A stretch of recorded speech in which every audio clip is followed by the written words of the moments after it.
harus balance. Nggak boleh sembarangan, saudaraku. Kita lanjut dulu ya, ayat yang kedua sampai ayat yang ke-7. Boleh kita baca bergantian? Saya baca ayat 2, saudara ayat 3 kita bergantian. Jawab Elisa kepadanya, apakah yang dapat kuperbuat bagimu? Lihat ini ya saudaraku. Beritahukan kepadaku apa-apa yang kau punya di rumah. Berkatalah perempuan itu, hambamu ini tidak punya sesuatu apapun di rumah, kecuali sebuah buli-buli berisi minyak 3. Yuk dengan suara keras 2, 3. Lalu berkatalah Elisa, pergilah, mintalah bejana-bejana dari luar, daripada segala tetanggamu, bejana-bejana kosong, tetapi jangan terlalu sedikit. Kemudian masuklah, tutuplah pintu sesudah engkau dan anak-anakmu masuk, lalu tuanglah minyak itu ke dalam segala bejana. Mana yang penuh, angkatlah. Ayat 5. Pergilah perempuan itu daripadanya. Ditutupnyalah pintu sesudah ia dan anak-anaknya masuk, dan anak-anaknya mendekatkan bejana-bejana padanya, sedang ia terus menuang. Ketika bejana-bejana itu sudah penuh, berkatalah perempuan itu kepada anaknya, dekatkan kepadaku sebuah bejana lagi. Tetapi jawabnya kepada ibunya, tidak ada lagi bejana. Lalu berhentilah minyak itu mengalir. Ayat 7 sama-sama 2, 3. Kemudian pergilah perempuan itu memberitahukannya kepada abdi Allah. Dan orang ini berkata, siapa yang berkata? Abdi Allah. Abdi Allah. Siapa abdi Allah ini namanya? Elisa. Elisa ngomong apa? 2, 3. Pergilah, jualah minyak itu, bayarlah utang. Stop sampai di situ. Sekarang gantian. Pastor kita sebagai hamba Tuhan juga mau ngomong, bayar hutangmu. Men, bayar wih. Bayar wih. Nggak enak saudara, saya tahu. Ayo bayar. Anak Tuhan kalau hutang harus bayar. Men. Yes. Pastor, lah saya sudah nggak punya apa-apa, mau gimana? Saya nggak bisa bayar. Oke, hari ini kita boleh belajar ya Bapak Ibu. Kita minta hikmat dari Tuhan bagaimana bisa bebas hutang. Yang mau aminnya yang paling keras. Amin. Ada 2 hal saudara. Saya akan bagikan 2 hal. Yang satu, bagian yang adalah porsi kita. Ini apa yang harus kita lakukan? Ini bagian yang harus kita lakukan. Yang satunya lagi, kita berseru dan minta pertolongan Tuhan. Tapi jangan yang ini sebelum yang ini. Kenapa? Banyak orang itu kadang curang ya, anak Tuhan itu curang ya sebenarnya. Saya tuh pernah ketemu satu orang ibu sudah. Dia datang sama saya nggak terima dan dia ngomong gini, Pastor, saya sudah melakukan yang pastor khotbahkan. Saya sudah doa, saya sudah puasa, saya lakukan satu persatu. Mana kenyataannya? Nah, saya itu puji Tuhan ya saudara. Itu sebabnya para pelayan Tuhan, halo. Itulah pentingnya saudara melayani, minta hikmat Roh Kudus. Tiba-tiba tuh kayak saya tuh diingatkan, coba tanya sama ibu ini, Bu, maaf, ibu kerjanya apa? Saudara tahu nggak saya dijawab apa? Itu urusan Tuhan. Waktu saya dijawab itu jujur lagi saya cerita. Saya tuh kayak freeze, sekian detik saya lihatin orangnya saudara. Itu sebabnya kenapa saya katakan kepada saudara, yuk jadi anak Tuhan yang balance ya. Yes. Yes. Boleh ya. Jadi ada bagian yang memang kalau nggak Tuhan tolong kita juga nggak bisa. Tapi ada bagian yang itu PR kita harus kita lakukan. Jangan nggak dilakukan apa yang jadi bagian kita. Kita nuntut sama Tuhan. Kenapa Tuhan nggak lakukan bagiannya? Saya akan bagikan 5 hal saudaraku. Polisi yang pertama, bagian kita apa sih yang harus kita lakukan? Nomor satu, saudara yang catat, saudara bisa tulis apa yang harus kita lakukan. Punya tekad segera untuk membereskan hutangmu. Kalau saudara mau bebas hutang, yang nomor satu harus saudara punyai adalah ketetapan di hati, aku harus bayar hutang. Dan aku harus bayar hutang now. Kalau bisa hari ini, bayar hari ini. Kalau bisa minggu ini, minggu ini. Kalau bisa bulan ini, bulan ini. Aku harus bayar hutang. Pastor, ya itu semua orang juga tahu lah, belum tentu. Ada banyak orang ya saudara meremehkan hutang loh. Kebanyakan rata-rata kan ngomong seperti ini, saya masih kuat kok pastor, saya masih bisa kok. Enggak apa-apa, Belanda masih jauh. Belanda. Tenang aja, saya masih mampu. Padahal suaminya, istrinya sudah benar-benar kayak kembang kempis, nggak punya tenaga lagi, segala daya sudah diusahakan. Suaminya dengan santainya, kamu masih jauh. Tenang aja, nggak apa-apa. Kita ambil utang lagi juga pasti bisa kok. Sambil meluk istrinya. Itu pengen saya jita. Karena memang keadaannya sudah tidak memungkinkan. Banyak orang tidak punya sense of urgency untuk menyelesaikan hutangnya. Berapa banyak ambil kartu kredit ya, bayarnya minimum payment. Loh, saya tuh kadang nggak habis pikir, saudara. Minimum payment, saudara itu. Ini buat saya ilusinya buy now, pay later. Minimum payment itu artinya, saudaraku, saudara bayar proporsi yang kecil, tapi come on, memangnya yang gede nggak harus dibayar? Kan? Kita tuh kayak ditipu. Gak apa-apa, bayarnya kecil kan gitu. Loh, yang gede nggak dibayar itu ada bunganya loh. Ya kalau bulan ini nggak dibayar kan bulan depan harus dibayar. Bulan depan nggak dibayar, bulan depannya harus, dan tambah besar. Tapi kalau orang sudah terjebak gaya hidup seperti ini, susah loh keluarnya sebenarnya.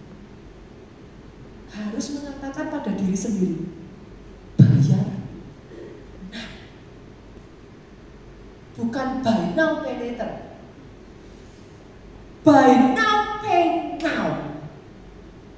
Itu hard truth. Kenyataannya tidak ada pay later. Saudara, pay later itu di belakang saudara harus bayar bunga, sama aja. Itu sebabnya saya mengingatkan hari ini, jangan remehkan hutang. Kenapa? Pastor, I'm fine. Hutang itu baik-baik saja selama nothing happen. But emergency will come. Unexpected thing. Situasi tidak terduga akan datang. Begitu itu datang, kolaps. Hancur. Karena saudara nggak punya cadangan. Bayar secepatnya. Itu yang pertama. Kalau saudara benar-benar serius loh ya, mau bebas hutang loh ya, percaya kata-kata saya ini saudara. Orang yang belum sampai ngomong aku harus bayar sekarang, aku kapok harus bertobat, itu nanti ya saudara tolong ya, dalam waktu singkat dia akan ngambil hutang lagi. Itu tuh cuma kayak menuangkan garam ke lautan. Saudara mau nolong selama dia belum ada ketetapan untuk berhenti. Seberapapun uang saudara masukkan, habis. Buktikan perkataan saya. Karena hutang itu gaya hidup. Sekali lagi ya, hutang itu gaya hidup. Hati-hati. Hati-hati. Yang kedua, yuk kita lanjut. Apalagi pastor? Apa yang harus saya lakukan? Yang kedua, saudaraku, gunakan apa yang sudah Tuhan berikan di tangan saudara. Kita lihat yuk. Elisa ngomong sama hambanya itu, apa saudaraku? Apa yang kamu punya di rumah. Beritahukan kepadaku apa yang kamu punya di rumah. Hari ini saya juga akan mengatakan kepada saudara, pastor, kalau saya mau bebas hutang, apa yang harus saya lakukan? Apa yang kamu punya? Yang pertama akan saya terjemahkan sebagai literally, apa yang kamu punya. Maksudnya gimana, Pastor? Ya kalau saudara hutang, apa yang di rumah saudara punya kalau bisa dijual, jual. Nilainya nggak seberapa, Pastor, jual. Belum bisa melunasi, it's okay. Tapi apa yang kamu punya, lepas untuk menutup hutang saudara. Nah, saya nggak punya apa-apa tuh, Pastor. Tadi jawabannya perempuan itu apa? Tapi aku nggak punya apa-apa. Saya tanya, yakin nggak punya apa-apa? Nyawa. Itu masih punya sendok. Nah, ada sendok toh? Masih punya piring nggak di rumah? Saya jual nyawa. Masih punya sebenarnya. Masih punya. Dan nanti kalau sendoknya diambil, saya makan pakai apa? Tangan. Jahat sih. Enggak, itu maksud saya. Saya tuh pernah mengalami seperti ini, saudara. Kenapa kok saudara harus punya sense of urgency untuk menyelesaikan hutang? Lihat ini ya, saudara. Saya tuh pernah kedatangan satu bapak. Dia ada di dalam kesulitan keuangan. Dia ngomong, Pastor, saya tinggal punya rumah. Itu aset terakhir saya. Saya katakan, jual. Nanti apa kata orang, Pastor? Kalau saya jual rumah saya, orang lihat keluarga kami gimana? Sebagian lagi akan ngomong gini, saudara. Kalau saya jual, nanti istri saya stres. Terus gimana?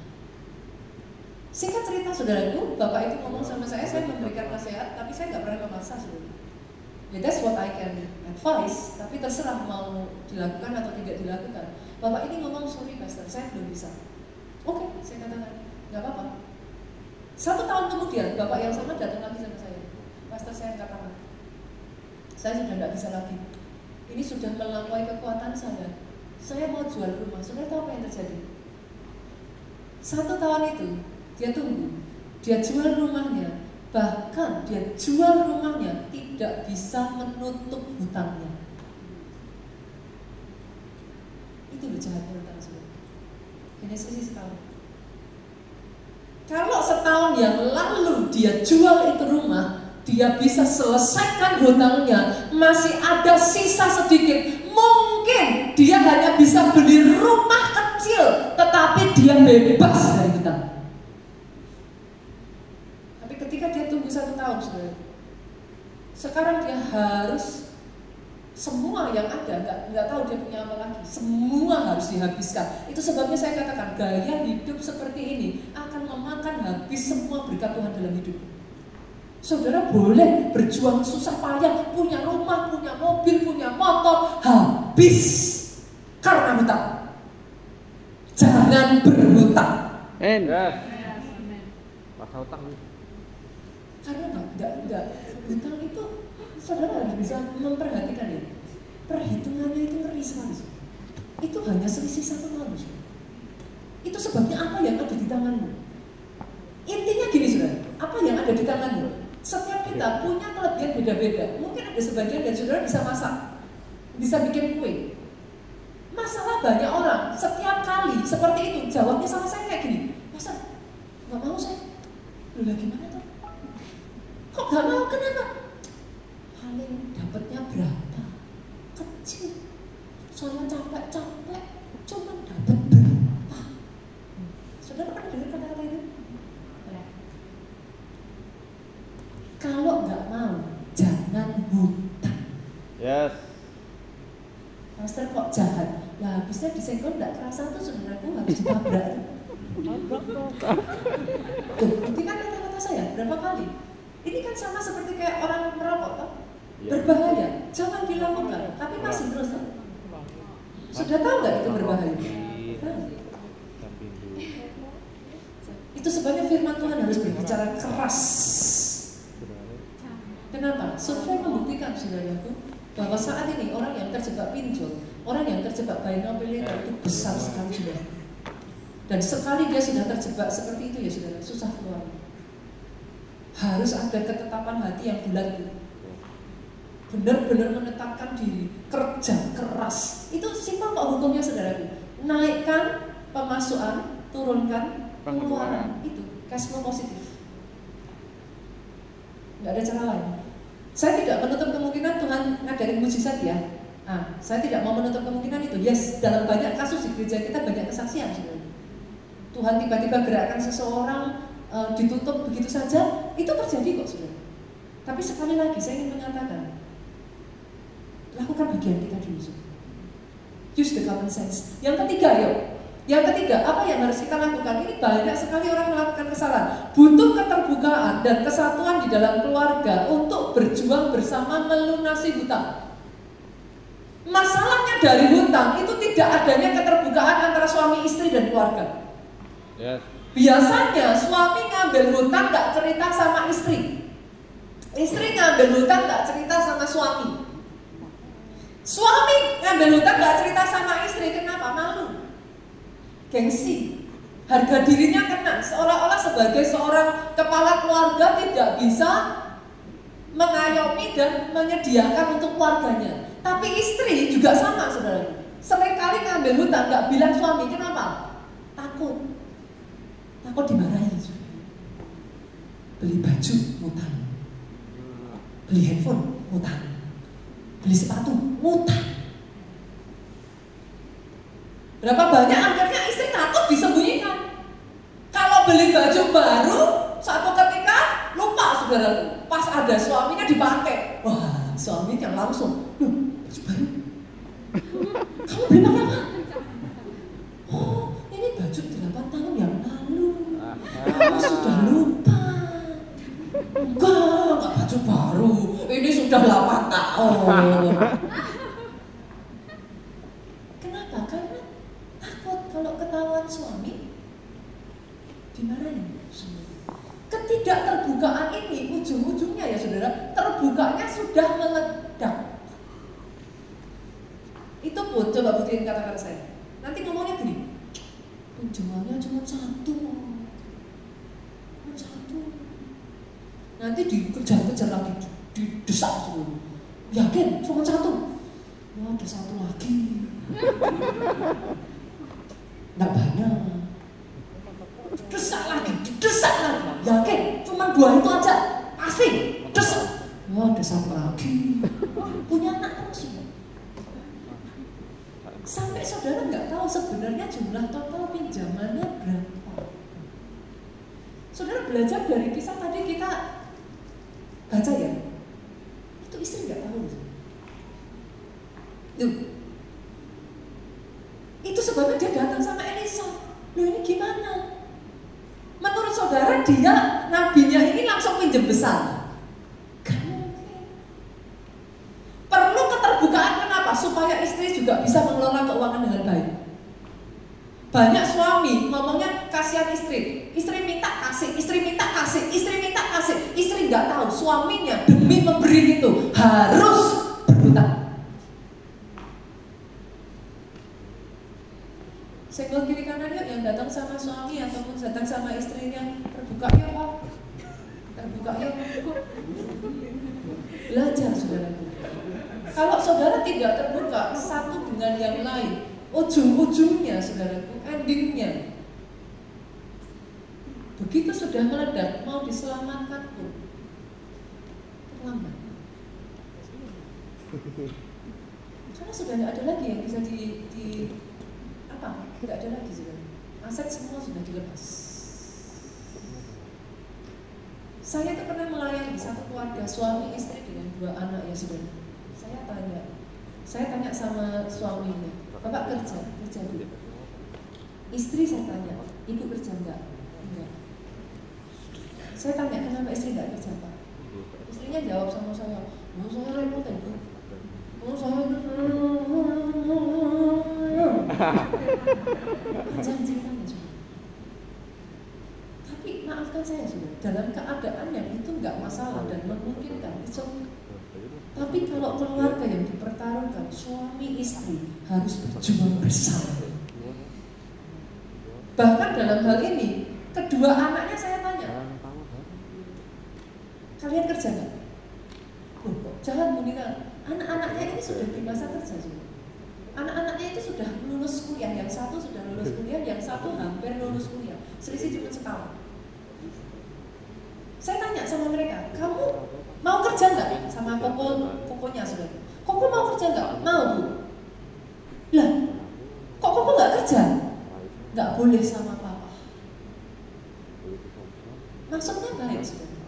niatnya mau jaga anak, tapi tidak memberi solusi.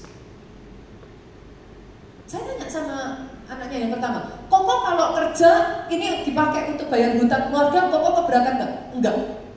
Saya tanya anaknya yang kedua, Cici bisa kerja nggak? Bisa. Cici mau kerja? Mau. Akhirnya saudaraku satu keluarga ini, istrinya, suaminya, anak-anaknya bergotong royong, mereka berjuang bersama-sama sehingga akhirnya terselesaikan. Yes. Dibutuhkan kesatuan dan keterbukaan di dalam keluarga saudara untuk menyelesaikan sebuah hutang.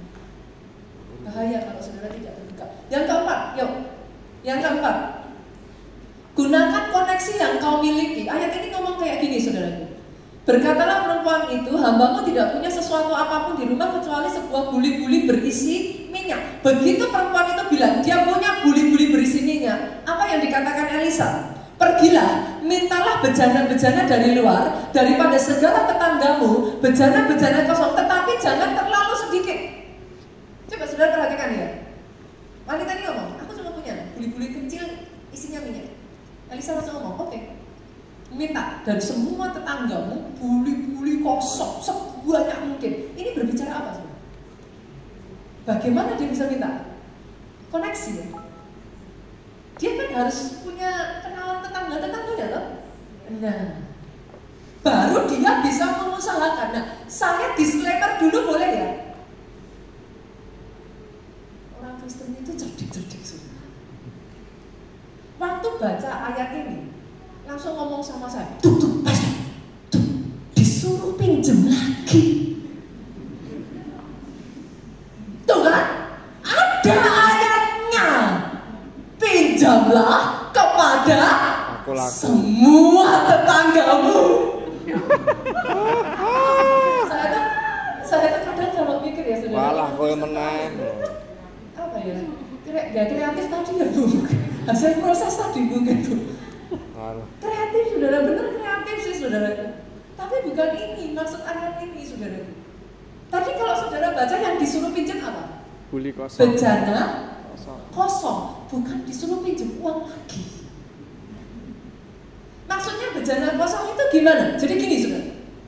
Setiap orang itu punya, sebenarnya kita tuh masing-masing itu punya aset yang berbeda-beda. Bejana kosong tuh kayak gini. Apa? Saudara kadang punya nggak piring berlebih apa dongkrok? What is dongkrok? Yes. Nah, jadi ada nggak kepake dibiarkan begitu saja. Yeah. Nah, yang dimaksud dari ayat ini, pastor nggak usah dijelaskan yang gamblang aja atau aplikasinya aja. Berarti saya mesti gimana? Oke ya, saya kasih gambaran yang gamblang ya saudaraku ya, yang bukan yang pakai rohani gitu ya saudara. Oke, saya kasih aplikasinya aja. Contoh. Saudara punya keahlian masak. Saudara pintar dan bisa mengelola restoran. Tapi saudara nggak punya modal. Saudara nggak punya tempat. Terus mau gimana? Kan gitu. Saudara punya teman. Dia punya ruko. Rukonya dongkrok. Nggak dipakai, saudaraku. Ya dia cuma punya aset aja tapi nggak diapa-apain. Itu ruko sampai berdebu. Nah, dia punya teman satu lagi. Dia punya modal, tapi males. Suruh ngurusi restoran, suruh masak, nggak bisa dia. Nah, gunakan koneksi itu di sini. Ajak nih, yang satu punya ruko, yang satu punya modal. Saudara bisa masak, saudara bisa ngelola restoran. Kerja sama. Nah, saudara bisa nangkep yang saya maksudkan? Dan saya ingatkan ya saudara, di dalam kerjasama seperti ini, hitam di atas putih.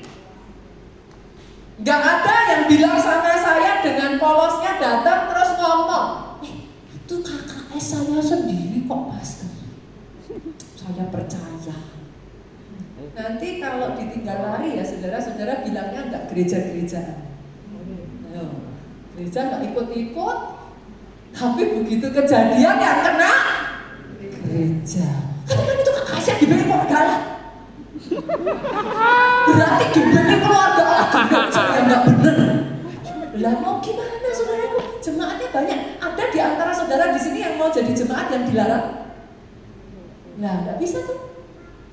Nggak bisa.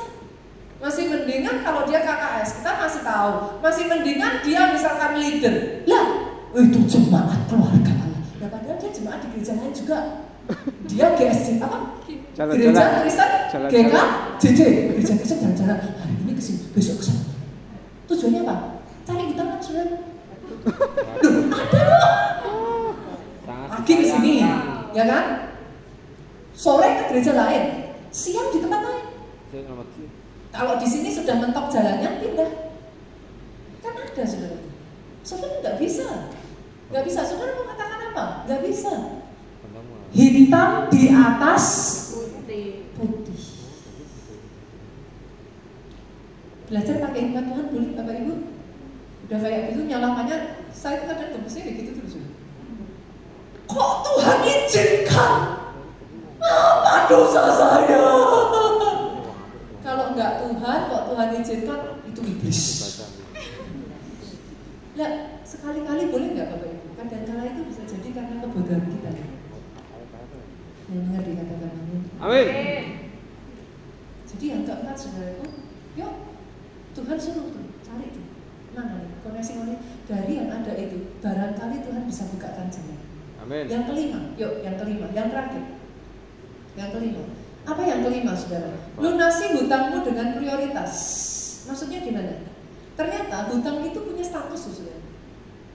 Nggak kalah sama kita ya, jomblo, menikah, apa saudara? Hutang itu juga punya status. Seperti apa Pastor? Beda antara hutang yang ada agunan dan nggak ada agunan. Oke ya, satu ya. Hutang ada agunan, tidak ada agunan. Beda antara bunga yang diberikan. Saudara ngambil hutang dari saudara yang saudaranya bilang, udah nggak usah bayar bunga, nanti sebisanya aja kapan mau dibayar terserah. Nah, ada juga saudara ngambil hutang di bank, bunga standar. Ada juga dari rentenir, bunganya tinggi sekali. Yang seperti ini harus segera dipangkaskan. Wah itu seperti bola saljunya besar sekali. Jadi ada prioritasnya. Yang mana? Saudara harus tahu, ada satu-satu prioritasnya. Yang ketiga, hutang itu juga beda jenis saudaraku. Ada hutang untuk konsumtif. Pastor gimana caranya saya tahu mana konsumtif? Mana yang kedua adalah hutang untuk usaha. Nah, dari hutang itu ada perputaran masuk tuh. Itu beda lagi saudaraku. Kalau hutang konsumtif, gampangannya gini. Gimana saya bisa membedakan kebutuhan dan keinginan? Gampang. Saudara beli baju baru nih ya, boleh nggak? Boleh. Kalau memang di rumah saudara nggak punya baju, ya harus beli baju toh. Masa jalan tanpa baju? Bukan jangan. Saya sebagai hamba Tuhan yang baik menganjurkan belilah baju itu. Kalau saudara nggak punya baju, kalau di lemari saudara ada satu lemari penuh baju, Pastor,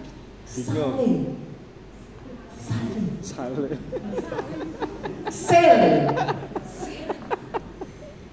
Pertanyaannya simpel kok saudaraku. Saudara membedakan kebutuhan dan keinginan itu gampang. Tanya ini, kalau nggak beli baju itu mati nggak? Ya sudah nggak usah dibeli. Saudara pengen beli handphone baru, saudara sudah punya handphone, nggak beli handphone baru itu mati nggak? Ya sudah nggak usah dibeli.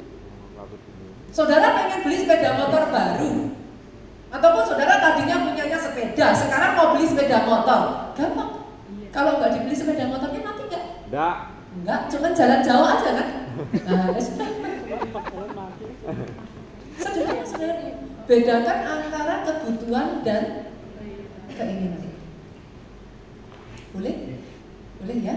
Jadi setiap hutang itu terus apa yang saya lakukan Pastor? Diurutin saudara, kayak prioritas. Mana yang hutang-hutang yang harus saudara pangkas pertama?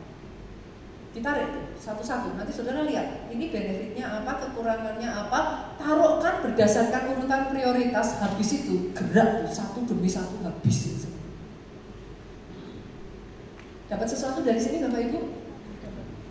Bukan masalah dapatnya enggak sih, senggol kiri kanan, mau dilakukan atau enggak? Lakukan tadi. Kalau dapatnya mungkin saudara dapat lah, dilakukannya itu yang kadang enggak gampang ya. Tapi hari ini saya berdoa Tuhan berikan ketetapan, komitmen dalam hati kita, hutang harus dibayar. Amin. Dan yang terakhir saudara, saya tutup dengan ini, pemain musik boleh maju ke depan. Yang terakhir saudaraku, minta pertolongan Tuhan. Secara manusia memang datang sama Tuhan, rendahkan diri saudara, minta ampun ya kata Tuhan. Saya minta ampun apa pastor? Apakah hutang itu dosa? Enggak, hutang enggak dosa saudara. Tapi yes, konsekuensinya besar. Karena konsekuensinya besar. Saudara harus tahu itu. Bukan masalah dosa enggak dosa kok. Seringkali itu bukan urusan hanya dosa atau tidak dosa. Datang sama Tuhan, minta ampun. Kenapa? Pada saat saudara mau melakukan sesuatu, tidak minta penyertaan Tuhan, tidak minta tuntunannya Tuhan, tidak tanya nasihat yang dari Tuhan. Pada saat saudara mau melakukan sesuatu, saudara tidak minta hikmat yang dari Tuhan, saudara tidak mempelajari, minta ampun di hadapan Tuhan. Yang kedua, kalau Tuhan suruh sesuatu, taat. Taat. Pastor sekalipun yang disuruh Tuhan itu nggak masuk akal, taat. Kalau itu Tuhan yang suruh ya, taat. Dan yang ketiga, jangan berhutang lagi. Ayat ini ngomong gini saudara. Ayat yang ke-7 tadi ngomong gini, pergilah, jualah minyak itu, bayar hutangmu dan ada nggak? Ya ada, saya bacakan. Hiduplah dari lebihnya, engkau serta anak-anak. Sebenarnya ya saudara, kalau saudara baca ayat ini itu dibalikin lagi, itu proses awal. Cukupkan dirimu dengan apa yang ada. Balik-balik lagi ya kita harus menjalani prosesnya itu. Setidak enaknya itu dijalani. Belajar untuk membuat keputusan-keputusan yang bijaksana. Belajar untuk menata keuangan saudara dengan baik. Belajar, oke, pastor lah, kalau nggak cukup gimana? Lebih besar pasak daripada tiang gimana? Ya itu dua pilihannya. Pengeluaran dikurangi atau pemasukan ditambah. Tapi kalau saudara terus besar pasak daripada tiang, saudara nggak akan pernah bisa. Bisa jadi dengan cara menambah pemasukan, ya anggota keluarga yang lain tadi sudah kerja sama. Ayo, kerja. Nah anak-anak masih kecil, pastor nggak bisa dan lain sebagainya. Dipikirkan caranya. Tetapi hutang bukan solusi. Berapa banyak dari saudara yang mau hari ini? Ya, banyak berdiri. Dengan iman saudaraku, kita akan